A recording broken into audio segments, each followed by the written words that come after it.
Hey, and welcome to another episode of Disrupt Your Now, the show for entrepreneurs who are ready to shake things up. And before we get into our guest, I want to tell you, first of all, people who have reached out since my show last week with my husband, Tom, we talked about facing memory loss like a boss. He was on very frank about the things that he's going through. So, those of y'all who have reached out to us, I want to tell you thank you so much for reaching out. I'm so proud of him for being brave enough to come on and talk about the things that he did. And secondly, my book, Disrupt Your Now, the workbook is coming out in about a week. I don't have it with me, I forgot it. But it's called Disrupt My Now, and that'll be out in about a week. And also the audio book for Disrupt Your Now and my book before that, Boomer Cash Out, will be out probably in about the next month. But tonight, I want to welcome Big Earl, Nick Cottrill from Veterans Trash Talk, who I just met Nick a couple weeks ago, or Big Earl.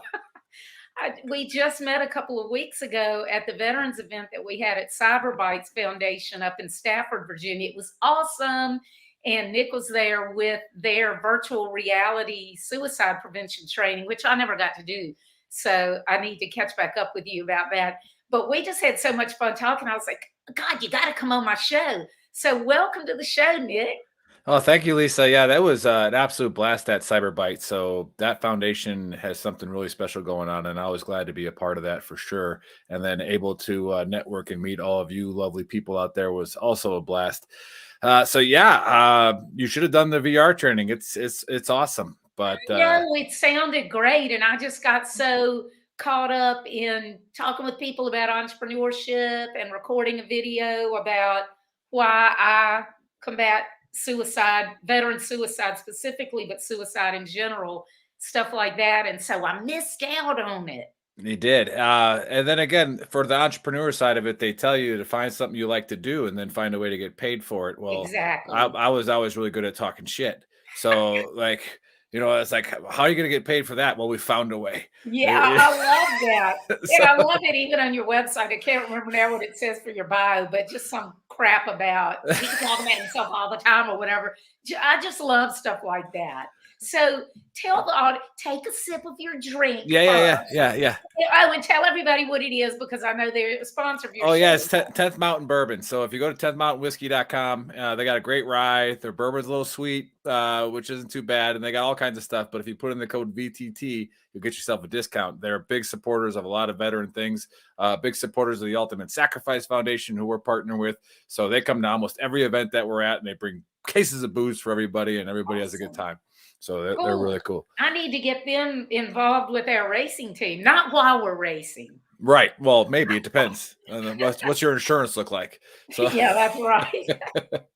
And it's funny, whenever I see VTTs, I always think Virginia Tech because VT, I went to Virginia Tech. I'm like, wait, no, there's another T on the end there. You're a Hokie. Yeah. So tell the audience, tell them a bit about your background and how you got to where you are today, and then we're going to fly by the seat of our pants. All right, sure, perfect. And like I said, we talked about a pre-show, and I love that we don't script the Veteran Trash Talk Hour, and it makes it more natural, more authentic, I should say. Well, I'm originally from Milwaukee, Wisconsin, and I was controlled. My upbringing was pretty much controlled by Tom Berenger and Charlie Sheen. So they were both in the movie Platoon, and they were both in the movie Major League. Mm-hmm. I either wanted to be Charlie Sheen in Major League, or I wanted to be Tom Berenger in Platoon. Well, baseball didn't work out, so Army it is. And I went, I went into the Army, and it was, physically it was probably really bad for me, obviously, because I got wounded and then, all the banged up stuff, but it was the greatest decision I've ever made in my life. Yeah. The people that I met, the things that I was able to do. And, fast forward, to when I was 16 years in and I'm awaiting a slot at the Sergeant Major's Academy in Fort Bliss, COVID hit. Mm-hmm. And, that was, what I like to say is the biggest group think that we've ever seen.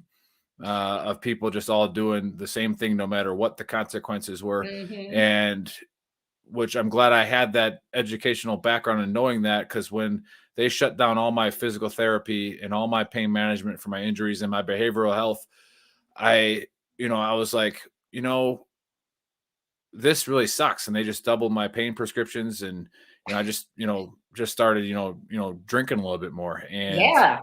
And I was sitting here like, well, I could get this treatment anytime that I wanted. Mm-hmm. And what about the veterans? And now that I've been part of the VA system for 7 months, I can see why suicides went up 30% Yeah. that year, and for veterans. And Mm-hmm. everybody likes to say there's one reason, but there's not. It's a systematic approach. There's all kinds of triggers, and there's all kinds of things that happen that, some things you can't control, some things you can. Yeah. But this is something I could control.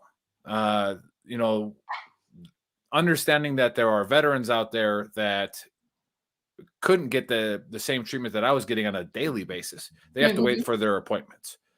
So I called a buddy of mine who we always talked about doing a sports podcast together.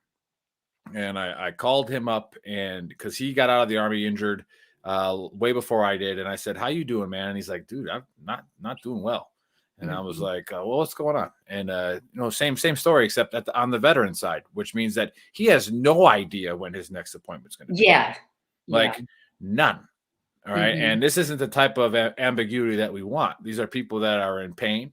And these are, our brothers, our sisters who have served, and they're getting told, "Hey, we'll call you when we call you." And it's like, well, what the hell are they supposed to do now? So we got on a Zoom call, and we just started BSing a little bit. And then we brought, my good friend Dave, we brought him in, and then another good buddy of ours whose name is Buddy, and he's a retired 5th Special Forces guy. We brought him on, and we put together a really hodgepodge, real quick team, and just started recording, and it went nuts. Like it went viral. We got shut down by Facebook a bunch of times, but like it is what it is. The mission never stopped, and it won't stop. And once we got a reach, we decided that maybe we should do some good with this. And people don't understand it, but we promote veteran-owned businesses, authors, nonprofits, any type of cause for free. Yeah, that's awesome. And again, I know a lot of investors squeal when you hear a for-profit company say for free, right? But again, I think the karma will come. I believe that, and I there's a couple of leadership books out there that, especially like business model with like Apple, if you sell your product with the why first, as opposed to the what and how, right? And so why are we doing this? We're doing this to help, first of all, ourselves, right? Because that Saturday morning show, when you watch it, and if you ever come on it, it's straight therapy. So it's therapeutic for ourselves, and it's literally the best time. Saturday mornings or Saturday afternoons. It used to be Saturday mornings. Now it's Saturday mornings for me. It's literally the whole day is set up now. It's just everybody's in a good mood. And everybody's having a blast, and people commenting on it, and our followers are awesome. Our staff that we built is awesome. It's so much fun. So yeah, I'd love to come in sometime, especially with my husband. He's retired Navy 26 years. Yeah, we'll hold it against him, but he can come on. Yeah, really. So yeah. Well, my sister works for the Army. She's worked for the Army since I think 87. So maybe they can even each other out a little bit. And talking about the free thing, that's what we do with the race team. And people don't understand. They're like, "Yeah, but you got to have sponsors." We're like, "No, we provide B2B services, and we use those funds to promote veteran-owned businesses and nonprofits and stuff in the car."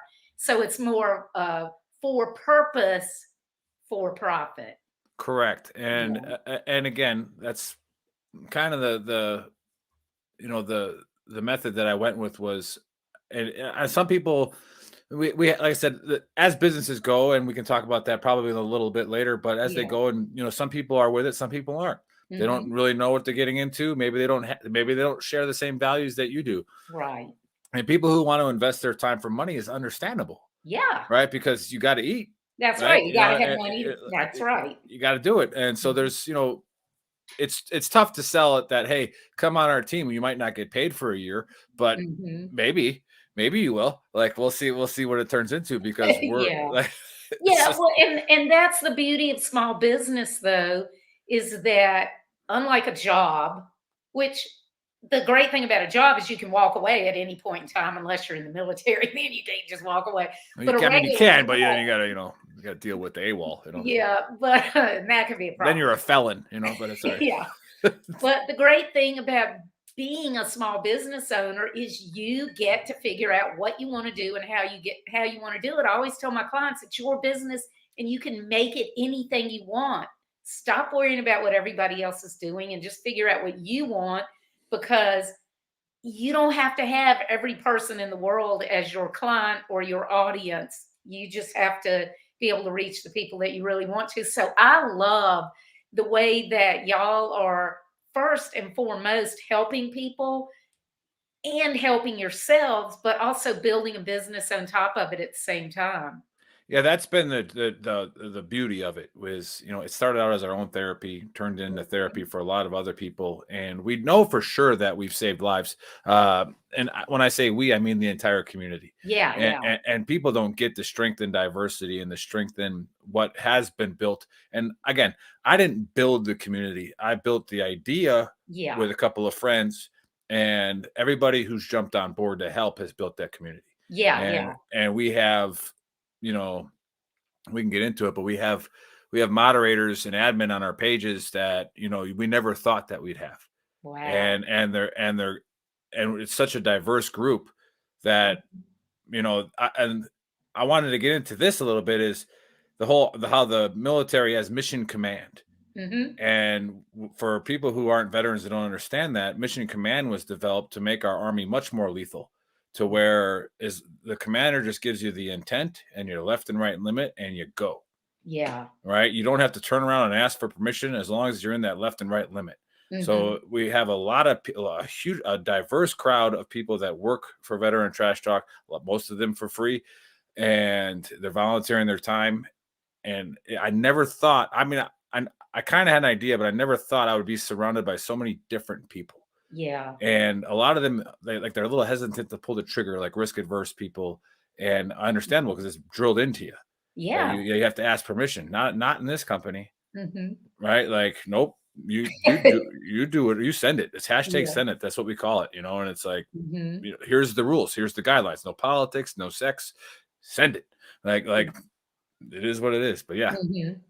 Yeah, and the fact that it's all so authentic, but built from the ground. The community built itself based on the idea that y'all came up with.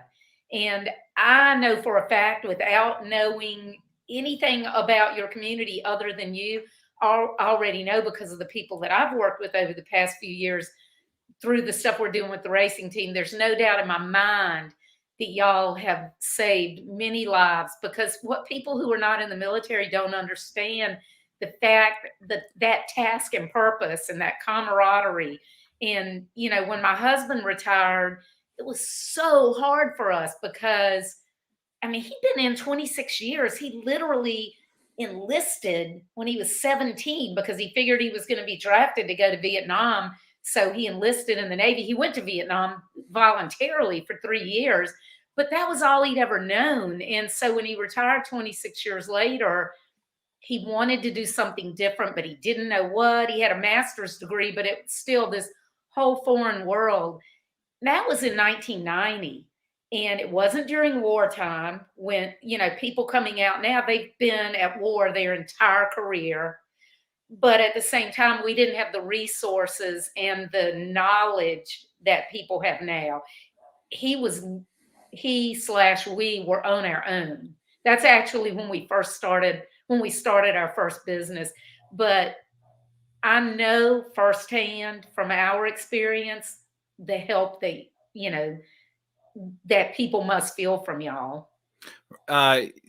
Yeah, and that makes sense. And that's what, when we started, and we didn't really know how the demographics worked. We didn't know how the data worked, the collection. Yeah. And we still don't. Like, we're grunts, right? We don't really know. But we could press buttons and read a little bit. And when we're looking at it, our largest demographic when we started, I looked at the age and I was like, that's weird. 58 to 72 was like the largest demographic. And I'm like, what? Why? You know, and then it was Vietnam veterans. So because when they came out, you didn't talk. No, you know, and that's why we dispelled that rumor right away with science and stats. We always say Fauci said it. So, Fauci said that Vietnam veterans being quiet, or the greatest generation, the boomers being quiet, right? Not the World War II generation, and the boomers being quiet. That's what really real men did. Real men came home from war and didn't You're talk gonna about make me cry, Nick. right? And that the suicide rate is almost the exact same. Yeah. Right. So it's like, no, that didn't work. Like, Mm-mm. not talking about it didn't work. Yeah. Like, let's chat about it.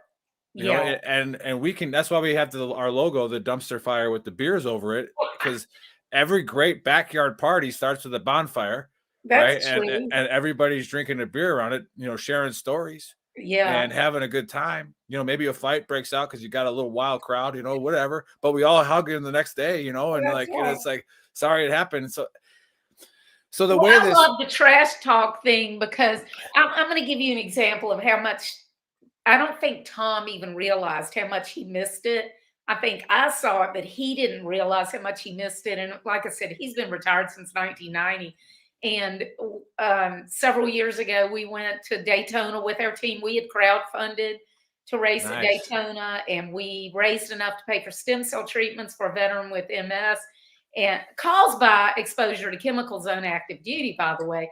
But so we're at a bar hanging out, and all these guys are anywhere from early 20s to maybe 40ish, maybe 45 at the oldest. But they don't know the ships Tom was on. They might know the names, but so they were having so much fun asking him. And I told him, I'm like, you're history to them. You're a history book, But it was so funny because they're sitting there, just talking, asking him all this stuff. And then Mike Evok, the founder of Racing for Heroes, goes, you missed one of the ships you were on, Tom. And Tom's like, what? Which one? He's like, the Mayflower. And, and it's like just that fucking with people, just that going back and forth, that trash talk. And Tom just lit up, and it's like some people might have been like, oh, you're bad mouthing me because of my age. But that kind of stuff is a lot of what people miss, don't you think? Absolutely. And that's why, we spend most of our time, especially our admin on the pages, where again, you got your clowns everywhere. And what we talk about on the show all the time with what veteran trash talk means. And so I'm glad we're doing this interview, because I put that out on the group saying, hey, come on and watch, and I'll tell you from the horse's mouth what veteran trash talk means. Mm-hmm. Right. And it's exactly what you just said.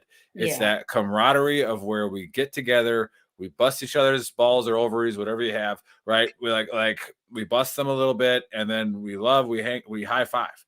Yeah. But what gets lost in that is, which is why our most famous shirt is "Quit Being a Triggered Pansy," is that, and that's for veterans. It works for everybody, but everybody gets triggered. Don't become a pansy about it.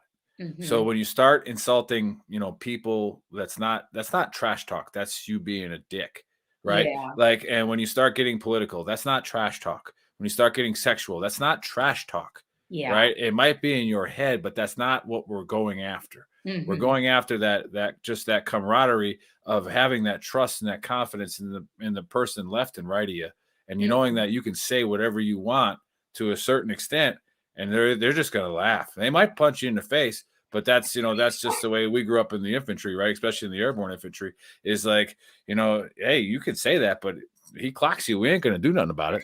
You can say it, but be prepared to pay the price, right? Exactly. But yeah, so that trash talk and how the show has developed has been brilliant. And Dave, who we brought on, we call him the face man because he's the good looking guy. Okay, I gotta go look him up. Right.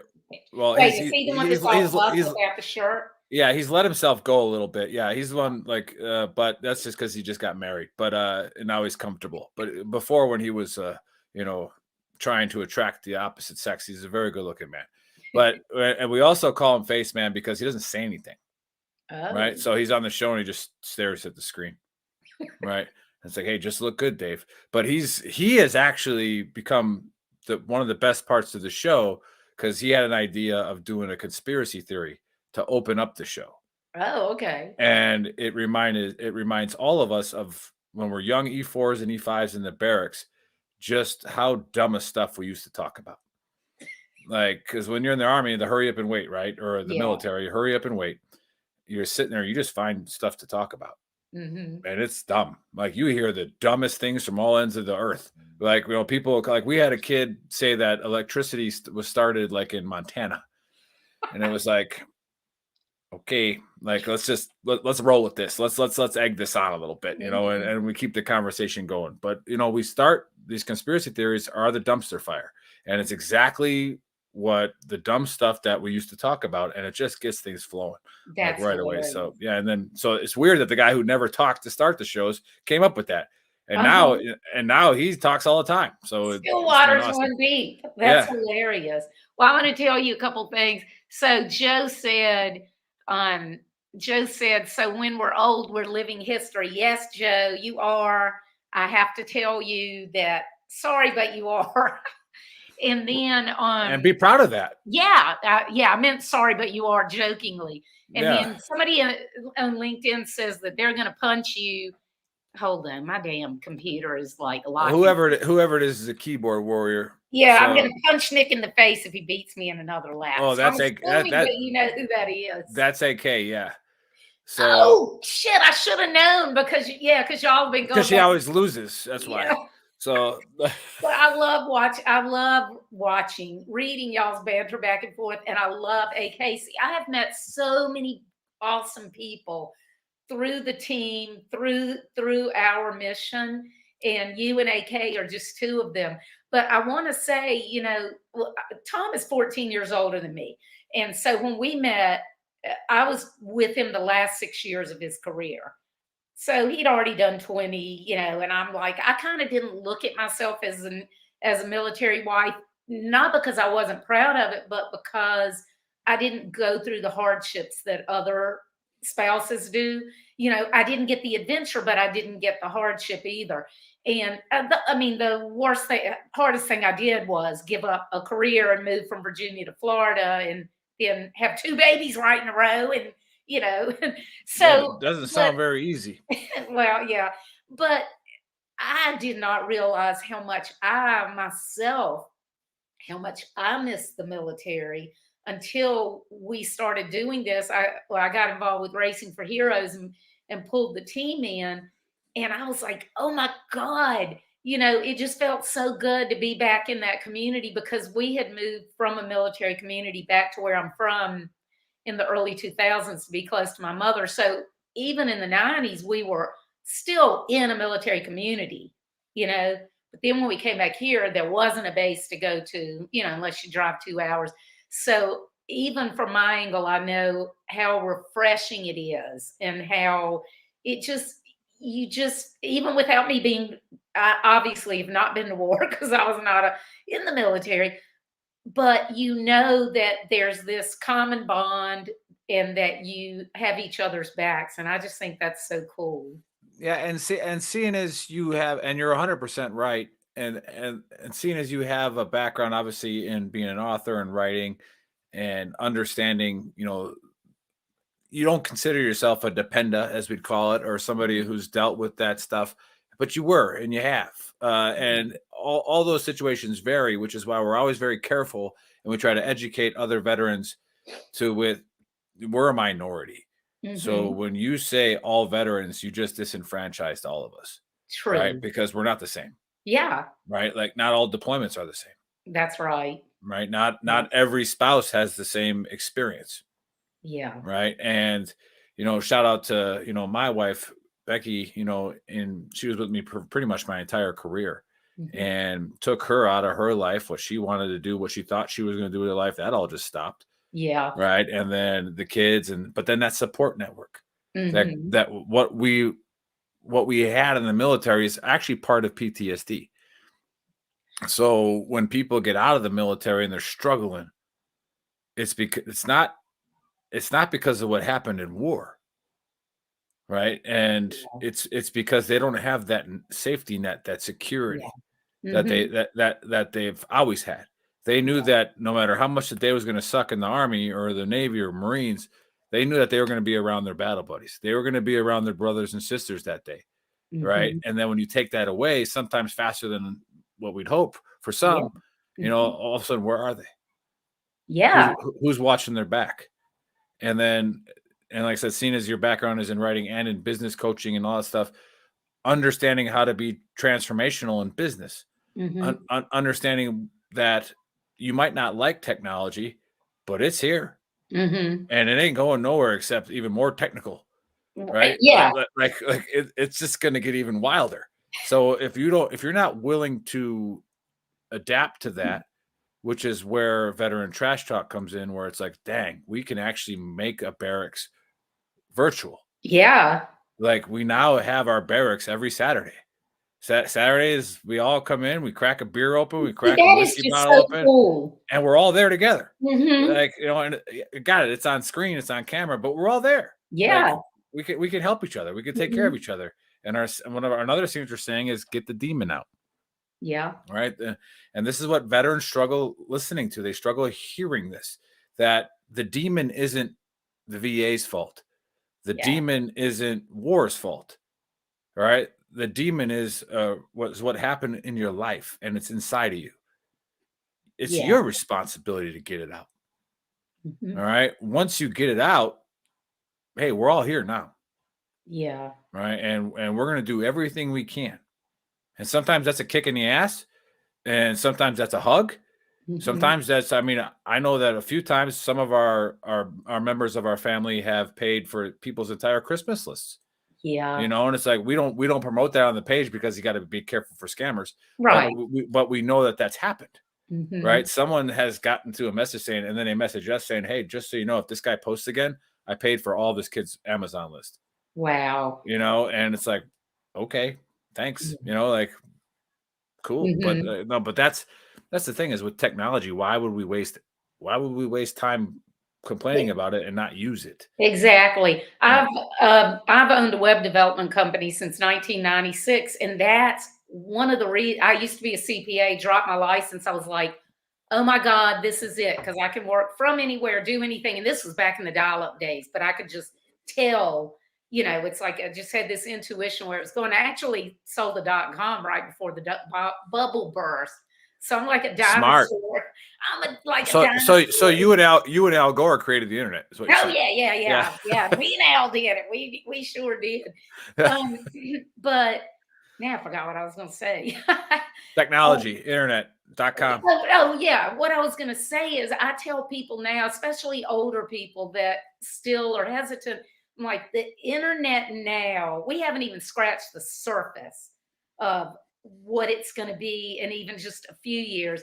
And, a lot of people my age grew up when people had party lines. You probably don't even know what that is. Party lines and stuff like that. And I'm like, the internet now, I look at it as basically kind of back when most people had an answering machine on their telephone, not even voicemail, but an answering machine. That's kind of where I look at the internet as now. And now we're walking around with a whole computer in our back pocket that's a phone. Yeah, my daughters have $1,000 computer in their back pocket. Yeah, so that's what I try to get across to people. You think you know what the internet is, but you don't, because it's not a thing. It's just a mechanism for people's imagination to be able to make it anything that they want and build entire industries around it. For sure, yeah. So that's so cool, though. Virtual barracks.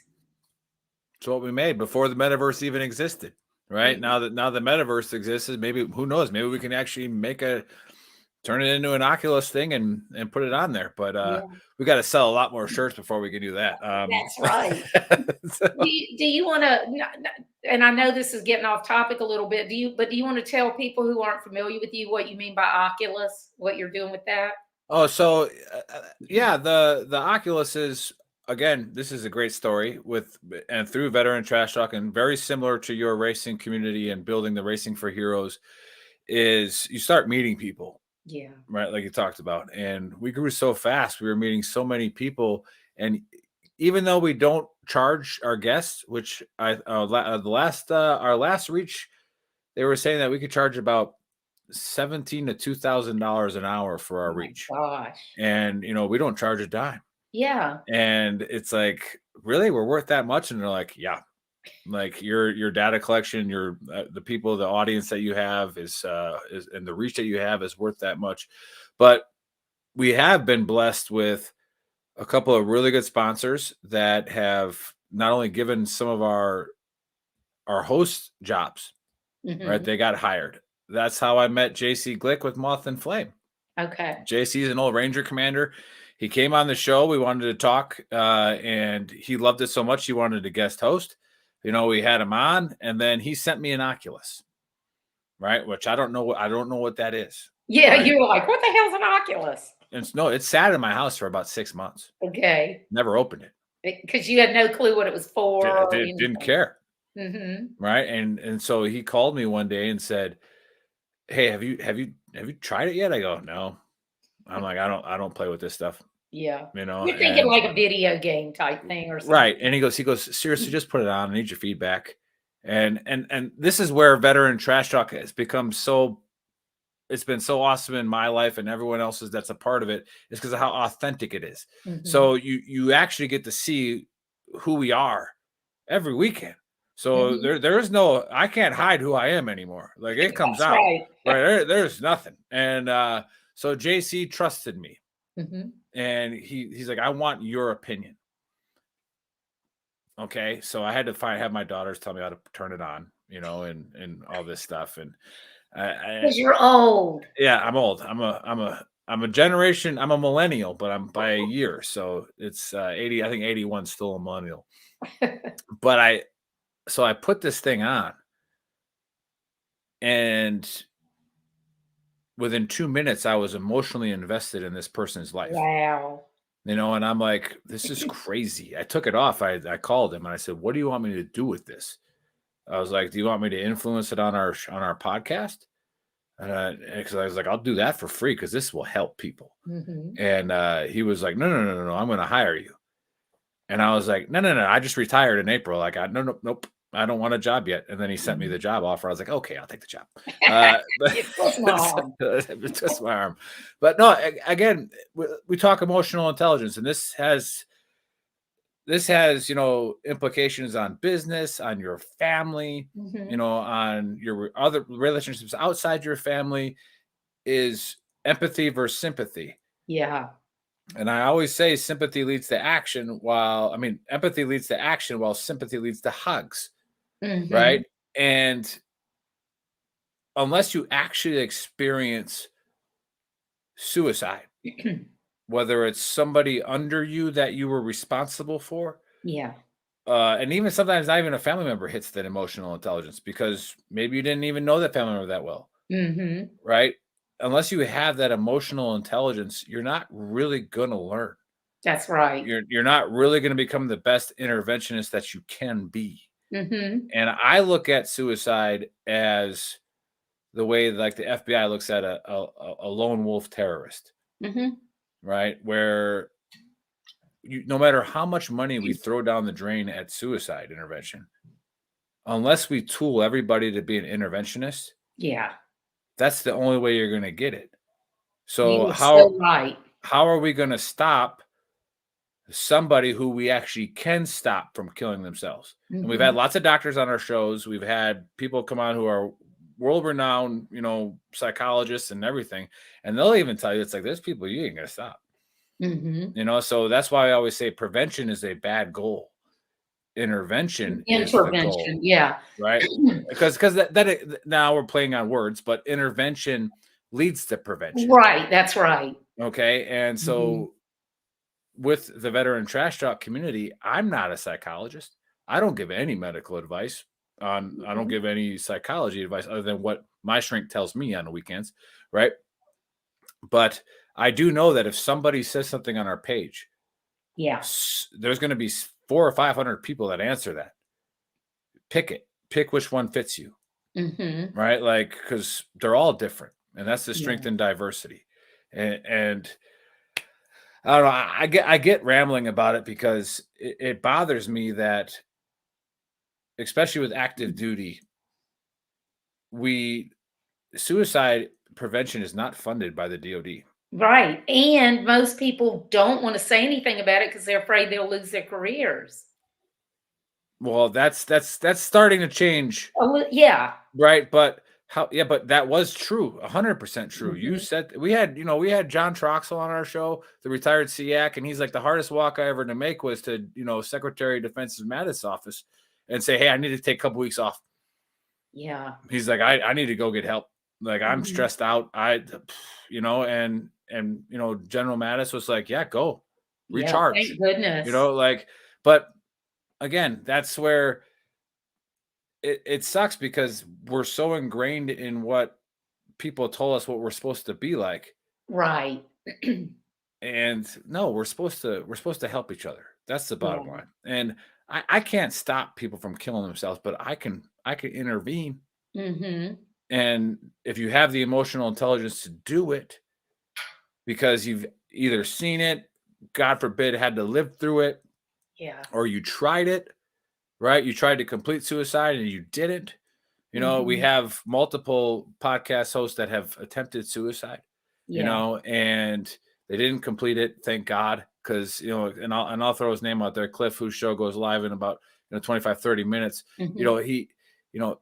He was at the Pentagon in 9/11. And if you I watch our, saw his something about him on your site. So yeah, when yeah. he comes on, he asked me last September 11th, just last month. He goes, Can we do a show on September 11th to help me cope with it?" And I was like, Mm. yeah, okay, so like that's an easy yes. And there's been a few times where we were real quiet on the show, and that was one of them, when he had him and his buddy on that were warrant officers in the Pentagon when it got hit. Mm. And when they were telling the story, it was just like, damn, Yeah. and that got to him. Mhm. And it was a buddy that found him. And he was gonna complete suicide. Mm. Like, he didn't half-ass it. He wasn't a cry for help. It was I'm gone. Yeah. And his Mm. buddy saved him. Thank And goodness. and Yeah. now he's so powerful. And you met Cliff, so he had the Mustang. Oh, okay. I didn't Yeah, realize who he was. Okay, yeah. that was a hot car. Yeah, it was. Yeah. Cliff's a little shorter guy, so Mhm. like he has to have those kind of things to pick up girls, like, so it makes sense. Actually, he's married to a lovely wife, but I'm just saying, like, yeah, he shares that story, and it's just, Yeah. it helps you put it in perspective Mhm. of, like, and again, that's what Veteran Trash Talk has done for me, and it's Yeah. what it's done for other people, is you start hearing real stories, Mhm. and it starts making you get empathetic. Like, hey, maybe we should do something about that. Mhm. And one of those things is MST, right? With the sexual trauma, Yeah. military sexual trauma. Mhm. I've said this on the show multiple times. I never saw it in the military. Did it happen when I was in? For sure, Yeah. right? But I never saw it, right? So Mhm. I never had that emotional intelligence with it. Yeah, you I, didn't have a way to learn what to do or how to recognize it since you didn't see it. Right. And then we go through the training because they make it mandatory, and we're like, oh yeah. And then we all get up. It's like, ah. Like, it's just so dumb, Mhm. but that's us being immature. That's us not having any emotional intelligence. Mhm. But that's also the fault of the DoD for not creating the emotional intelligence. Like, why are we doing this training? So and we get it. It's so that some congressman or Yeah. congresswoman gets to say, hey, look what I influenced, look what I've Mhm. done. We've created this. But when I start, we actually, we didn't realize that we did this, but we created a safe space for female veterans. That's awesome. And it's funny and sad. It's funny that we'll have people message us saying, what is this, some kind of safe space? Yes. Yes, what the hell do you think it is? Yes, that's exactly what it is. Yeah. All right. This is a place for veterans who serve their country honorably, or not. Doesn't matter if you didn't and you turned your life around. This is a place for you to come help people. So Mhm. if you're going to come here and be destructive, like, we don't have time for you. Yeah. Like, we don't. Like, you're the guy that, caused his leader problems probably the entire damn time you were in. That's what, yeah. Right. Like, You don't need them to cause problems. Right. Yeah. And then you're blaming the leader. It's like, Yeah. well, this, like, I don't know, this guy, you can't keep your mouth shut. Right. Mhm. Like you can't say these words because Yeah. that actually offends people. And, Mhm. so little safe space. Like, yeah. But no, and you can watch it. We had an interview with an Army veteran who she tells me her MST story. Mhm. And that's the first time that I had emotional intelligence with it. Can you say her name? Yeah, I can. It's Leah Day. Okay. And she's a successful entrepreneur as well. You should look her up and get her on the show. Okay, yeah, I will. But she came on and nobody could see it, but under the table I was shaking. Mhm. Right. And because I always told people, I was like, when I was a first sergeant, of an infantry company, and I had, 150 guys, and then when I was HHC, I had 210 guys, and girls at that point. Like Mhm. because I didn't have girls in my formation until 15 years in the Army. Yeah. And I have, I'm sitting there like, why would you rape a fellow soldier? Mhm. Right? That didn't register me. And that's part of the emotional intelligence. It's not that I didn't care. It never registered in my head. It's like, Yeah. why would you do that to somebody? Mhm. Right? I knew that it was out there. I'm not an idiot, but not in the Army. Yeah. We're not doing that. Yeah, because we're all part of the same team. Why would Right. you do that? Yeah. And family. Right. Mhm. Yeah. And so I would use my safety brief as an outlet to say, hey, look, we're all family. Mhm. I got in fights with my brother. Like I got in fist fights with my brother. So just Yeah. because we're family doesn't mean I won't knock your ass out. That's right. Right. Right. But I still love you. Mhm. Right. And so the stats say like 8 out of like 100 people are predators. Yeah. Somebody can correct me on the chat thread. That's fine. But like, so I looked at this formation and I said, I got 200 people. I go, technically 16 of you are like rapists. Mhm. I don't know, like by the numbers. I Mhm. was like, you better hope and pray to God that CID finds you before I do. Wow. And I was like, because I'll kill you.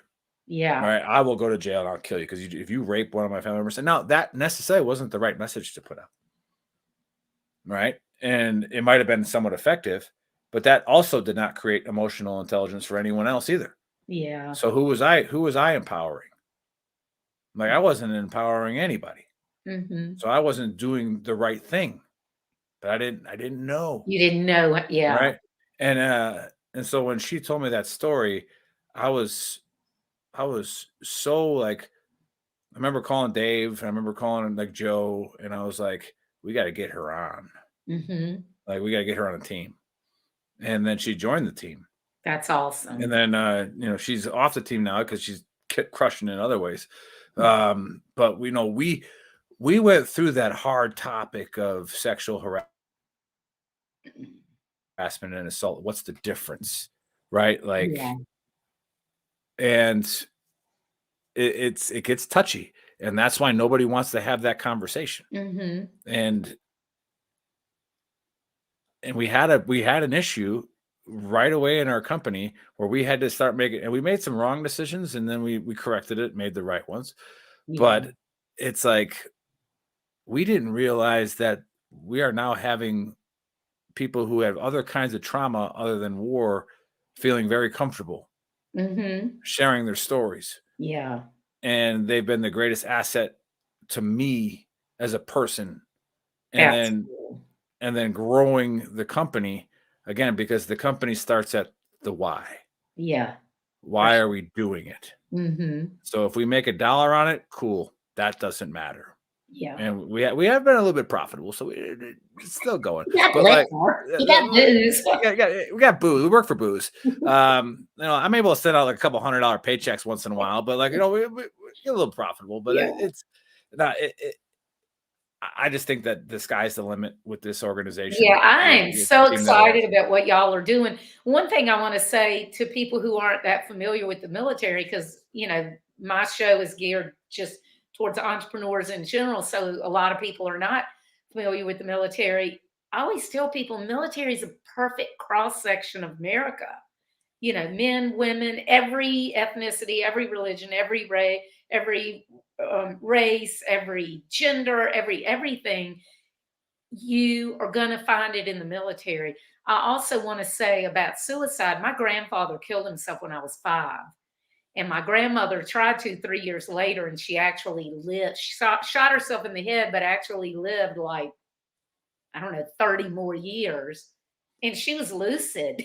I mean, she was like, up to the day she died, she was like, so that was really bizarre. But, so I've known trial by fire. I've known since age 5 how it affects you. And I grew up in a small town, going to shop and overhearing women go, those are those little girls whose grandfather shot himself. And I remember growing up feeling like, am I going to do that? Am I destined to do that? And what people don't understand is that one suicide affects about 150 people immediately, because it's not just that person and their family and their friends. It's the people they work with or go to school with, and the people their family works with and goes to school with, their community. It ripples out. So you have that immediate ripple effect. And then you have the generational ripple effect, so that takes it way beyond 150 people. And when people talk about suicide being contagious, I knew that from the age of 8, because when my grandmother shot herself in the head, I instinctively knew Grandma wouldn't have done that if Grandpa hadn't. Because my grandma was prissy. She was like, put on rouge, blush. That's what they call them. She had to put on rouge and lipstick to go in the front yard, even though she grew up on a farm, would wring the necks off chickens. She was prissy. And so inside my head, I knew Grandma would not have done that if she might have tried something else. And of course, it wasn't until I was older that I understood that most women don't. A gun is not typically the choice for women, but I knew from a very early age, sadly, that it is. It's contagious. Yeah, it's contagious. It's contagious, but then again, and I know I didn't have anybody.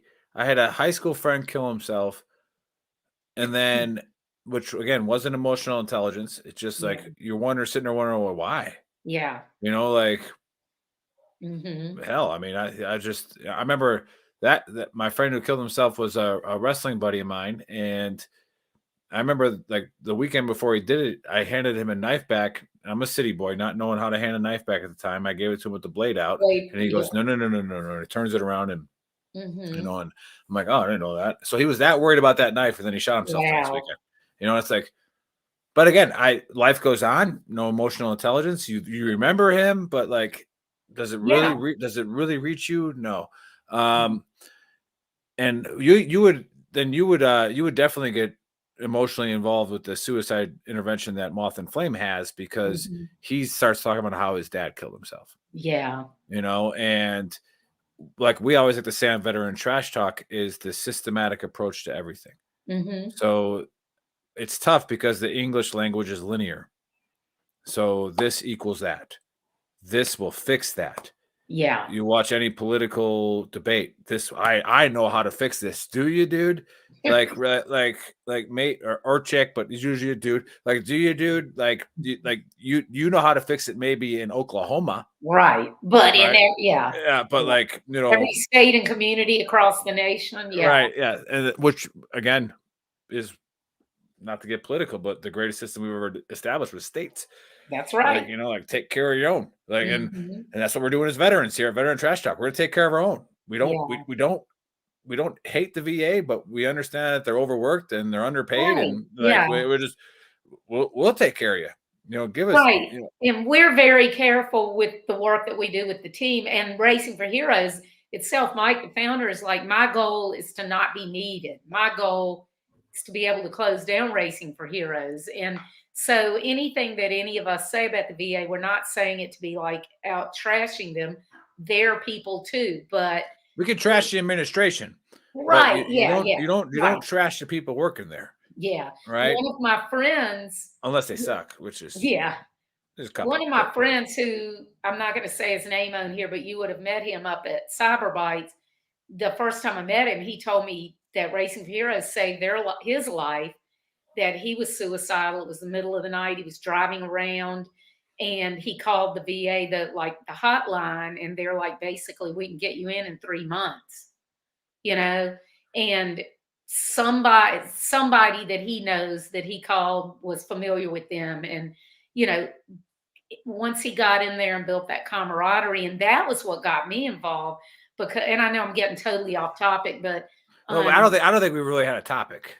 Yeah, that's true. Yeah, that's true. Good. But for people who are like, "Damn, I'm expecting an entrepreneur thing," well, you know what, y'all, suck it up. Because these are our license for being an entrepreneur. Exactly. Is understanding your audience, understanding your demographic, who you're going to target, why, right? So they always say 20% of your business comes from, 80% of your business comes from 20% of your people. That's right. They got all these math stats out. Yeah. But it always goes back to the why are you doing what you're doing? Yeah. All right. Are you doing it to make money? Good luck. That's right. Yeah. Right. Like, are you doing it because it's a passion and it's something that's not going to stop no matter what roadblock you hit? Yeah. And like you brought up calling the VA. What our business has done is help vet nonprofits. And when we throw this number out there, it's pretty shocking. 44,000 plus veteran nonprofits. Wow. But how do we have an issue then? Yeah. The issue is we can't reach enough people to let them know that there's resources out there that aren't the VA. Bingo. That's it. That aren't Cyber Bites. Yes. Right. That aren't Racing for Heroes. So we bring them on the show. Yeah. And now when somebody has a problem on our page, even our admin, they know about 30 organizations just from our shows. Yeah. That they could say, call these guys, call these guys, call these guys, call those guys, and what do they just become? They become an interventionist. Right. Right. There's so many resources out call the crisis line. Right. Thanks. There's so many resources, but you have to know about them before you can use them.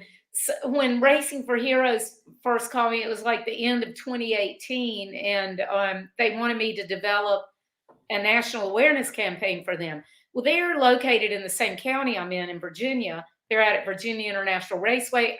I'd heard of them, but I thought, and not to downplay this, but I thought all they did was like the experiential stuff, come in and race and leave. So I go out there and I found out they provide free mental and physical health treatments, all this stuff. And so I'm immediately like bawling. They're like, what the hell? Because number one, I'm thinking of everything that we went through when Tom retired and how difficult it was for him and for all of us, that transition for years, literally. And number two, my grandmother and grandfather, plus the many friends that I've lost over the years to suicide. And then I found out they had 0 paid employees. And I was like, I can't accept any money, because if I do, it's literally taking money away from treatments. So, and then I'm like, and even if I do it for free, they don't have a national platform. You can't have a national awareness campaign without a national platform. Right. And that's how I pulled them in with Colin, the race car driver. And we've been promoting them ever since, and other military nonprofits and veteran-owned businesses and so forth. That's how the whole thing got started. But that's a good ripple effect from my grandfather killing himself and my grandmother trying to, the whole thing, everything happens for a reason. I look back at it now, not saying, oh yes, I'm glad they did. But that part of my life is what made me understand how generationally what they're doing will make such a difference in so many people's lives. I'm going to hit you some a little philosophical, not to argue with you, but okay. I don't believe everything happens for a reason, right? I believe everything happens. Yeah. What you do with it. Yeah. How you harness it. What do you do with it is what separates you from the rest of the world if you want to be that way. Yeah. But what separates an entrepreneur, right, Mhm. is what are you going to do with what just happened? That's true. All right. Are you going to turn it into well, this sucks, it's over? Yeah. Or are you going to turn it into something good? Or Mhm. do you learn from it 10 years later? Like, who knows? Right. And again, for the entrepreneurs out there that are watching, and for anybody who's thinking about starting a business, we always say this on the show is put your skin in the game, Mhm. right? And like disrupt your now, right? Like if you want to change, and Dave says this in our intro video, he's like, if you want to change, but you're doing the same thing over and over again, what do you think is going to change? Exactly. Right. So like disrupt your now. And I Yeah. love that. Um, Well, I but tell people because I work with so many people or I see so many people that are miserable, whether it's a job or their business. It's even worse if it's your business and you're not doing anything about it. I'm like, what the fuck? Why do you own a business if you're going to be miserable? But most people are like, okay, what is everybody else doing in whatever industry? Okay, I've got to do this, and this in order to be successful because that's what everybody else is doing. Then you end up with a job because you're not really following your own passion and what it is that you want to do. And I get it. You can't necessarily make a living off passion. I get that. So before people jump at me with that, but I'm just like, figure out something to do now that can set you on the way because I'm sure you've heard so many people say, someday I'm going to do this, and one day I'm going to do that, and one day and someday never come. well, right. And it triggers people when they say, I'm having this problem. And I say, what'd you do about it? Hmm. Right. And then right away they get defensive. I'm like, no, I'm not saying you should have. I'm just saying, what did you do? Did you Yeah. try anything? Is it like, did you do anything different? Did you set a Yeah. goal? Like maybe, I don't know. Yeah. It, you have I like Carol Dweck's book, with growth mindset, Hmm. right? And it talks about embracing ambiguity. Yeah. And like you don't know what the next step's going to be. And then you'll have the talking point person who will read that just like a religious person reads this one line of scripture and then develops a whole like thing off of it. Yeah. And it's like that doesn't mean that you don't prepare yourself for success the next day, Hmm. right? I don't know if I'm going to wake up tomorrow, but I'm Yeah. going to set it up that if I do wake up, Yeah. like I'm going to do something good tomorrow. Hmm. Right. Or I'll spend my whole night with Dave, Faceman Dave, getting hammered on whiskey going, I hope I don't wake up tomorrow because it's going to feel like crap. Right. But like, you still wake up and you still get after it. Yeah. So as an entrepreneur, you have to set the next day up to be Yeah. successful. True. Not understand, but hey, you need to be ready to handle that all of that stuff you set up is gone. Hmm. Right. Like a change in the stock market, a change in an investor, a change in Facebook's algorithm. Right? Yeah. Something just crazy. It is what it is. But our why has not changed. Right? Our Right. shared values. And then before, like I don't know how long we're gonna go. I could go all night, but like I I don't know, know. me too. But I was going to say we've been on here now. yeah, but I do want to say that what I've been good at, what other people in our organization have been good at, maybe we didn't realize how good we were at it until Veteran Trash Talk started, was building a team. Yeah. So your team isn't groupthink. Mhm. This team at Veteran Trash Talk, well, if we were to sit in the same room and you threw one question out, you get probably 16 different answers. Mhm. Right. And so I just want to give a big shout out to all of our admin, especially our old timers, like, like Kevin, who does some of the producing, and then Len, and then Monica and Letha, all these people that jumped right on board and helped out. And Bobby Dillon's on there. Like, I said his name wrong. I said Bob Dylan, like he's a singer. Right. Rob, but, we have all these people that have come into our circle. And as I'll say it, I'm the leader of Veteran Trash Talk. Yeah. I don't care what their background is. I don't care if they were an 11 Bravo. I don't care if they're a woman or a guy. Do they Mhm. care about the same thing we care about? Yeah. If the answer is yes, you're on the team, I love it. right? Because you're going to give me a different perspective that I didn't see before.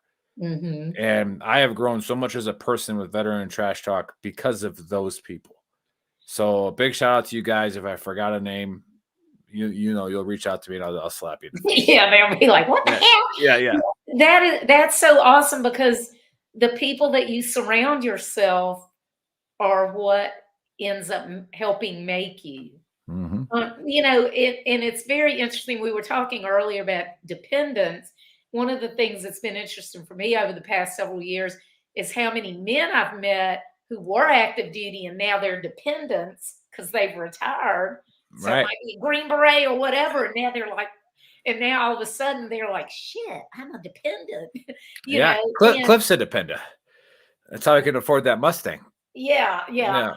And so now they're kind of, they're like, whoa, I never thought about it like this. But I've also talked with so many women veterans that everybody assumes they're a male spouse. They're like, oh, what's your husband do? And they're like, hello. you know, so it's funny how I don't know. I've just met so many cool people, and I'm not even a part of something that's every single week and 5 shows like y'all have. So I can just imagine exponentially more people you've met. Yeah, it's phenomenal. We'll have you on the show, you and your husband. Come on, and then we'll make fun of him for being in the Navy. Yeah. Yeah, So I'd love to do that. He'd yeah, love to do it too. He's done some other he was on Helping the Brave and a couple of other shows. And, you know, we can talk about all the stuff from the military and everything, but also what we're going through now as a couple with his memory loss. And he was on my show last week talking about that. And, most people are so ashamed and embarrassed. And I think he probably would have been a few years ago. But we spent 8 years caring for his dad, almost 5 caring for my mom. So when he first started having memory issues, it was so terrifying because you feel like you're looking at a train coming down the track at you. And then he thought, you know what? This is not helping anybody. I have to talk about it. I was shocked when I was like, well, you want to come on the show? And I was kind of expecting him to go, no. But I was really shocked when he said he wanted to do it. And I was even more shocked at how open he was and the things that he went through while during the fear of the past several years. So yeah, I think that would be fun for us, therapeutic for him, helpful maybe to other people. it's fun for everyone. We've only had one person not have a good time on our show, and we won't mention them by name, but it's that's out of 106 episodes, so we're batting 105 from 106. Wow. It's not bad. Yeah, no, we would.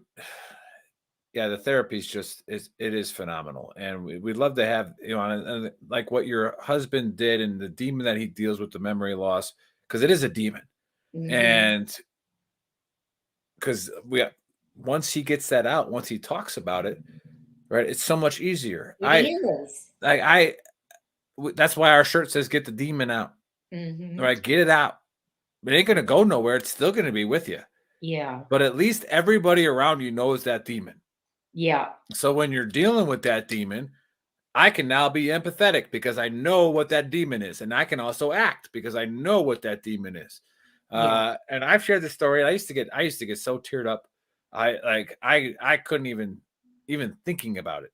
And then when I told the story of a civilian getting killed in Iraq, and it was a little girl, right? And my truck killed her, and I saw her eyes before her life was over.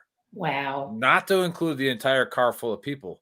Like, I don't want to get too much into the weeds of it because it'll take a while, but like, Yeah. I will never ever forget her face, no matter how much I try. And at first, I wanted to look at it as shitty, but the way the Iraqi girl looked was, she was tan with dark hair. Right? I live in El Paso. Every girl I see that's a kid is tan with dark hair. And it was like, it was literally, I was getting triggered every time I walked into a store. Wow. Right. And then Veteran Trash Talk when I told that story on Veteran Trash Talk, that demon that was eating me up, when I told it, it opened up. Like it opened up, hey, okay, it's out. The demon's out. Yeah. I didn't tell my wife that. I didn't tell a therapist that. Like nothing. It was just like, it was also because we had a mission going on. Like we hit that car, we had to keep going. Like it was over. But that we forget about it. Go. Yeah. Right. And how do you forget that? Yeah. I can't even imagine. So don't try to. Yeah.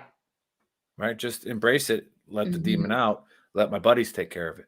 Yeah. That's the beauty of Veteran Trash Talk is come on our page. Yes, we are for profit, so please buy our shirts. And if you want to sponsor us, I got it, investors. You don't like that we do it for free, but trust me, the karma's coming, right? Like and it's going to be a blast. You come and we take care of each other, and that's so. Tell everybody the websites so they can go learn more about not only the podcast but also the gear and everything. Right. So veterantrashtalk.com has all of the links on there. It goes to the store, it goes to Spotify, it goes to Apple iTunes. You can listen to it if you don't like watching it. We're on YouTube. And then we're also part owners of gruntworks11bravo.com. So you go to gruntworksclothing.com and it goes to the same kitty. And we're partnered with the Ultimate Sacrifice Foundation.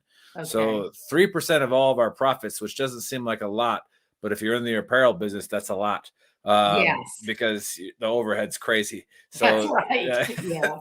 3% of all of our profits go to them, and they help send people to advanced mental health for active duty. And then one quick plug, if you don't mind, Lisa, is please. Yeah. We've also, and again, I'll give Dave some more credit because I kind of closed off the doors to first responders when I first started this, and that was a bad move. But it's open now. And so we have a pastor coming on Saturday who started a nonprofit to help Chicago cops. Oh, that's awesome. And we're going to have Bookham Bridges, who's a cop out of New Jersey. He's been on our show before. He's going to come on and we're going to talk about how this nonprofit helps cops. That's great. And again, that was me being, an idiot, not thinking that we should do something like this, and then having the diverse group behind us and someone saying, no, we should include them. Yeah. And it was like, well, you learn as you go. Yeah, exactly. That's great. So this Saturday we'll have a really good show with a nonprofit that helps cops. So it's at 1700 Eastern time, and we try to keep that standard. It's usually 1700 Eastern time every Saturday.